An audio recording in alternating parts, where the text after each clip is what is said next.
कोणती शिवसेना असली आणि कोणती शिवसेना नकली असा निर्णय महाराष्ट्रानं दिलाय। अमित शहांचा उद्धव ठाकरे आणि शरद पवार यांना टोला। अर्थसंकल्पीय अधिवेशनाच्या पार्श्वभूमीवर आज विधिमंडळ कामकाज समितीची बैठक। 3 मार्च पासून अर्थसंकल्पीय अधिवेशन सुरू होणार। नाशिकमधील अनधिकृत धार्मिक स्थळ कारवाई प्रकरणातील सकल हिंदू समाजाचं आंदोलन 7 दिवसांसाठी स्थगित। 7 दिवसात कारवाई न केल्यास पुन्हा आंदोलनाचा इशारा।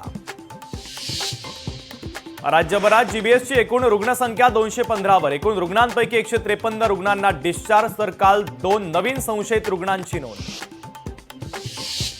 माडाची लवकरच 2000 घरांची लॉटरी। कोकण मंडळाच्या 2000 घरांसाठी लॉटरी निघणार। चितळसर येथील सर्वाधिक 1173 घरांचा समावेश असणार।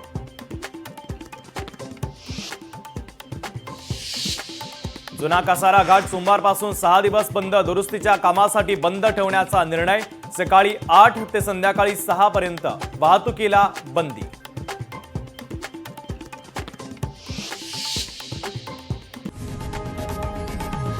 लोकशाही मराठी ऐका, पहा, जागरूक रहा।